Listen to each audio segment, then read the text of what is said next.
Hello students. आज हम पढ़ेंगे 4 पॉइंट प्रोब मेथड के बारे में। ये क्वेश्चन एक बार 7 मार्क्स में पूछा जा चुका है।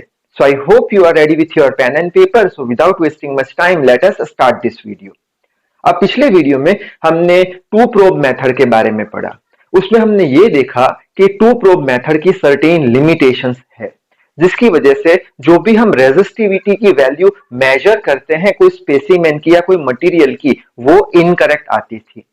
इसीलिए टू प्रोब मेथड अब यूज नहीं होते, तो एक नया मेथड बनाया गया जिसे हमने बोल दिया 4 पॉइंट प्रोब मेथड।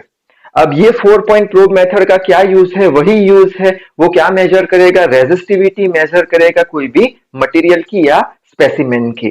तो यहां पे आप लिख सकते हो this method is used to measure the resistivity of a specimen. अब ये जो 4 पॉइंट प्रोब मेथड है उसका पहले अरेंजमेंट देख लेते हैं। तो यहाँ पे ये जो हमारा है वो स्पेसिमेन है जिसकी रेजिस्टिविटी हमें मेजर करनी है।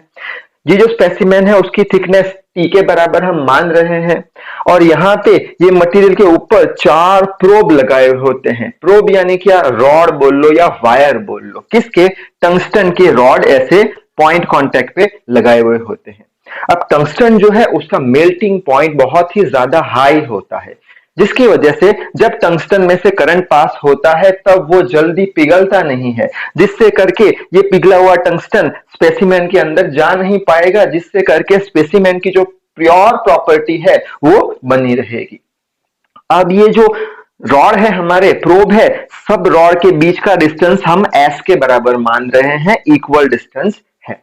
ये 4 प्रोब में से जो आउटर 2 प्रोब है उसमें से करंट फ्लो किया जाता है। बैटरी और एमीटर रखा है, यहाँ पे करंट का फ्लो मेजर करेगा। और जो इनर मोस्ट जो 2 प्रोब है उनके अक्रॉस एक वोल्ट मीटर कनेक्ट किया गया होता है, जो पॉइंट x1 और x2 के बीच का पोटेंशियल डिफरेंस हमें बताता है। तो ये सारा था कंस्ट्रक्शन। अब हमें क्या मेजर करना है? हमें तो रेजिस्टिविटी मेजर करनी है ये स्पेसिमेन की। तो उसके लिए हम क्या करें? तो सबसे पहले हम क्या करने वाले हैं, ये x1 और x2 2 पॉइंट है, उसके बीच का छोटा सा हम एक dx डिस्टेंस कंसीडर करने वाले हैं। ये dx डिस्टेंस हमने कंसीडर कर लिया। अब ये dx डिस्टेंस के अंदर कितना रेजिस्टेंस है, कितना छोटा सा रेजिस्टेंस है, वो हम फाइंड करेंगे, dr। अब ये जो dr रेजिस्टेंस आया, वो dr रेजिस्टेंस का हम क्या करने वाले हैं? इंटीग्रेशन करेंगे। यानी यहां पे dr, यहां पे dr, सारी जगह पे dr कुछ है। कहां से कहां तक? x1 से लेके x2 तक। अगर x1 से लेके x2 तक आपने ये dr रेजिस्टेंस का इंटीग्रेशन किया तो आपको क्या मिल जाएगा? टोटल रेजिस्टेंस मिलेगा सबसे पहले तो। ठीक है, तो सबसे पहले हम रेजिस्टेंस ढूंढेंगे, फिर रेजिस्टिविटी ढूंढेंगे। तो प्रोसीजर आपको शायद समझ में आ गई होगी। सबसे पहले हम क्या करने वाले हैं? x1 और x2 के बीच में एक छोटे से डिस्टेंस dx में छोटा रेजिस्टेंस dr ढूंढने वाले हैं। फिर ये dr जो रेजिस्टेंस हमारा आया उसका इंटीग्रेशन हम कर देंगे x1 से लेके x2 तक, तो हमें टोटल रेजिस्टेंस x1 और x2 के बीच का पता चल जाएगा। तो कैसे करेंगे? अब हमें पता है R is equal to rho L by A, पिछले वीडियो में भी देखा था। अब यहाँ पे लेंथ तो हम नहीं कंसीडर कर रहे, हम तो छोटा सा डिस्टेंस x कंसीडर कर रहे हैं, तो L की जगह हम x कर देंगे। फिर इसका डिफरेंशिएशन करेंगे, सो R का क्या हो जाएगा? dr। अब ये रो तो क्या है? कांस्टेंट है, ठीक है, और ये A क्रॉस सेक्शन एरिया भी कांस्टेंट है। ये x वेरी कर रहा है, x dx अलग अलग x वेरी कर रहा है, तो हम क्या कर देंगे?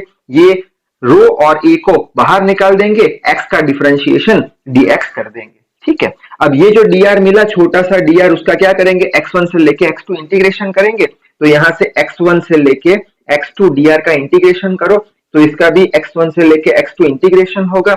यहाँ पे ये dr क्या बन जाएगा? टोटल r बन जाएगा। x1 और x2 के बीच का रो कांस्टेंट है, बाहर ले लो, x1 to x2 dx by a। तो ये हमारा हो गया इंपॉर्टेंट इक्वेशन। ये इक्वेशन के बेस पे से हम डेरिवेशन देखने वाले हैं। ठीक है, अच्छा, अब ये इक्वेशन तो हमें मिल चुका है।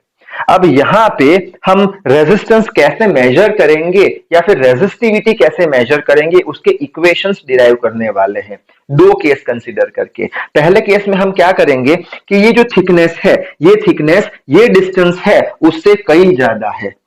थिकनेस जो है वो ये जो डिस्टेंस है उससे कई ज्यादा है, यानी ये थिकनेस बहुत ज्यादा है, ये डिस्टेंस बहुत कम है, उस केस में हम रेजिस्टिविटी का इक्वेशन फाइंड करेंगे यही इक्वेशन का यूज करके।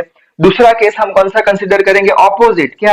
ये थिकनेस बहुत ही कम है, ये एस बहुत ही ज्यादा है, इसका ऑपोजिट। थिकनेस कम है, ये डिस्टेंस ज्यादा है, तब भी हम यही इक्वेशन का यूज करके दूसरा रेजिस्टिविटी का इक्वेशन डिराइव करेंगे।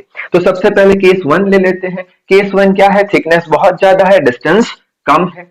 ये वाला इक्वेशन उठा लेते हैं, r is equal to rho x1 to x2 dx by a। ठीक है, अब क्या करेंगे? x1 to x2 area. अब एरिया हम कैसे फाइंड करें कि जब ये प्रोब में से जो भी चार्ज कैरियर है यानी करंट है वो इंसर्ट होता है, इसमें से चार्ज कैरियर करंट इंसर्ट हुआ, तो कैसे आगे बढ़ेंगे? ये ऐसे स्फीयर के फॉर्म में आगे बढ़ेंगे, यानी ये सर्कल नहीं, ये हेमिस्फीयर है। यहां से आपने इंजेक्ट कराया तो ऐसे करके आगे बढ़ते जाएंगे। ठीक है, यानी ये किसके फॉर्म में आगे बढ़ेंगे? स्फीयर के फॉर्म में। और ये कैसा स्फीयर लग रहा है? हाफ स्फीयर लग रहा है। फुल स्फीयर का जो इक्वेशन है एरिया का वो क्या होता है? 4 पाई आर स्क्वायर। ठीक है, यहाँ पे हाफ स्फीयर है तो डिवाइडेड बाई 2 कर देंगे तो कितना हो जाएगा? 2 पाई आर स्क्वायर। और हमारा डिस्टेंस तो क्या है? x है, तो हम बोलेंगे 2 पाई एक्स स्क्वायर, ये हमारा एरिया हो गया। तो 2 पाई एक्स स्क्वायर कर दिया। यहां में 2 पाई कांस्टेंट बाहर ले लो, x1 टू x2, ये x टू 2 है तो ऊपर जाएगा तो x टू माइनस 2 होगा। अब x टू माइनस 2 का क्या इंटीग्रेशन आपको पता है? Integration of x to n dx का क्या होता है? x to n plus 1 divide by n plus 1। ठीक है, तो यही फॉर्मूला अप्लाई करेंगे। x to minus 2 plus 1 minus 2 plus 1, तो यहाँ पे माइनस 1, यहाँ पे माइनस साइन यहाँ रख देते हैं। x टू माइनस 1 को नीचे ले जाएंगे तो 1 अपॉन x हो जाएगा। ठीक है, अब ये x1 और x2 की वैल्यू हमें रखनी पड़ेगी। x1 यानी कौन सा? ये हमारा रेफरेंस पॉइंट है। ये रेफरेंस पॉइंट से x1 का डिस्टेंस कितना है? s है, तो x1 की जगह हम क्या रख देंगे? s रख देंगे। और x2 यानी क्या? x2 यानी यहां तक का डिस्टेंस, यानी ये रेफरेंस पॉइंट है, यहां से ये डिस्टेंस कितना है? s प्लस s यानी 2s हम रख देंगे। ठीक है, अब upper limit minus lower limit करेंगे तो अपर लिमिट में क्या आएगा? ये माइनस साइन तो है, minus 1 upon 2s, minus lower limit क्या है? Minus 1 upon s। ठीक है, अब ये बाहर तो प्लस आ जाएगा, एलसीएम इसका 2s हो जाएगा, तो यहाँ 2 से मल्टीप्लाई करना पड़ेगा, तो ये पूरा हो जाएगा 1 बाई 2s, तो 2 टू द 4, 4 पाई s रो। ठीक है, ये हमें रेजिस्टेंस का इक्वेशन मिला।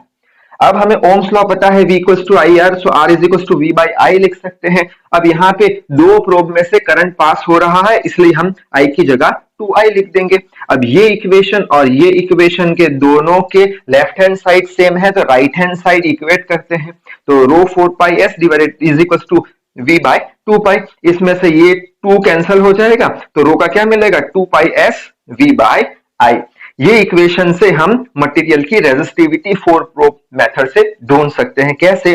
S तो हमें पता है, हम मेजर कर देंगे, फिर V वोल्ट मीटर रीडिंग बता देगा, I ये बता देगा, जिससे करके हमें रेजिस्टिविटी मिल जाएगी। अब केस 2 देख लेते हैं। केस नंबर 2 क्या है? जब थिकनेस जो है, ये वाली थिकनेस वो ये डिस्टेंस से बहुत ही कम हो, यानी कि यहाँ पे थिकनेस बहुत कम है और ये डिस्टेंस ज्यादा है। अब इसमें कैसे हम डिराइव करेंगे रेजिस्टिविटी का इक्वेशन? तो वापस से यही जो इक्वेशन है वही यहां अप्लाई करेंगे, r is equal to rho x1 to x2 dx by a। अब ये रो तो कांस्टेंट तो बाहर है ही पहले से, dx बाई a। अब एरिया हमें देखना पड़ेगा। पिछले केस में क्या था? कुछ ऐसे करके हाफ स्फीयर बनते थे, यहाँ पे ये प्रोब था, इंजेक्ट करते थे चार्ज कैरियर को तो ऐसे स्फीयर बनता था। क्यों? क्योंकि थिकनेस थी तब ये स्पेसिमेन की। यहाँ पे अब क्या है? एक पतला सा स्पेसिमेन है। क्यों? हमने क्या माना है? थिकनेस बहुत ही कम है डिस्टेंस से, तो अब पतला सा स्पेसिमेन है, तो उसमें तो स्फीयर बनने वाले नहीं, तो उसमें क्या बनेगा? उसमें ऐसी रिंग बनेगी। तो ये रिंग बनी जिसकी थिकनेस t के बराबर होगी, तो ऐसे कुछ रिंग हमें मिलेगी जिसकी थिकनेस t के बराबर होगी और रेडियस कितना होगा? ये हमारा डिस्टेंस x है, सो x डिस्टेंस होगा। अब हमें क्या चाहिए? ये एरिया चाहिए, तो इसके लिए हम क्या करेंगे? ये जो पूरा रिंग है इसको यहां से कट कर देंगे, कट करके इसको सीधा कर देंगे। सीधा करेंगे तो ऐसा रेक्टेंगल दिखेगा हमें। अब ये जो लेंथ है पूरी सीधा करने पे ये लेंथ किसके बराबर होती है? सर्कल के पेरीफेरी के बराबर होती है। सर्कल का पेरीफेरी कितना होता है? 2 पाई आर के बराबर, यानी यहाँ पे 2 पाई एक्स लिख देंगे पूरी लेंथ। थिकनेस कितनी है? टी है। हमें ये एरिया चाहिए रेक्टेंगल का, तो एरिया यानी क्या? लेंथ इंटू हाइट, तो ये 2 पाई एक्स इंटू टी, तो एरिया मिल गया 2 पाई एक्स इंटू टी। तो यही एरिया 2 पाई एक्स इंटू टी यहाँ पे रख देंगे, जिसमें 2 पाई और टी तो कांस्टेंट है, बाहर निकाल दो। टी यानी क्या? ये थिकनेस जो वेरी करने वाली नहीं, और integration of 1 upon x dx का क्या होगा? ln x या log x होता है, तो यहाँ पे मैंने ln x लिख लिया है। अब x1 की वैल्यू रखेंगे, x1 यानी यहां तक वैल्यू कितनी होगी? ये हमारा रेफरेंस पॉइंट s के बराबर, तो यहाँ पे लिख लिया s, और x2 कितना होगा? x2 यानी यहां तक डिस्टेंस, रेफरेंस से ये पूरा डिस्टेंस s प्लस s2s, ठीक है। अब upper limit minus lower limit करेंगे, तो ln2s माइनस ln s, अब जब भी log में माइनस होता है तब डिवाइड में चला जाता है, तो ln2s बाई s हम लिख सकते हैं। ये s से s कैंसिल हो जाएगा, तो क्या रह जाएगा? ln2। तो ये एक रेजिस्टेंस का इक्वेशन मिला। अब इसे हम इक्वेट करेंगे किससे? ओम्स लॉ का यूज करके। ओम्स लॉ क्या है? V is equal to I R, so R is equal to V by I. यहाँ पे I की जगह 2I, क्यों? 2 प्रोब में से करंट फ्लो कर रहा है। इक्वेशन 1 और 2 दोनों की सेम लेफ्ट हैंड साइड है, तो राइट हैंड साइड को इक्वेट कर दो। ये रही एक राइट हैंड साइड, यहाँ पे लिखी, ये रही दूसरी राइट हैंड साइड, यहाँ पे लिखी। ये 2 से 2 कैंसिल हो जाएगा, तो रो का आंसर मिल जाएगा pi T by ln2 V by I, ठीक है। अब यहाँ पे भी थिकनेस तो हमें पता है, ln2 की वैल्यू हम कैलकुलेट कर सकते हैं। V वोल्ट मीटर बता देगा, आई हमारा एमीटर बता देगा, जिससे करके हमें रेजिस्टिविटी ये स्पेसिमेन की मिल जाएगी ओम्स इनटू मीटर में।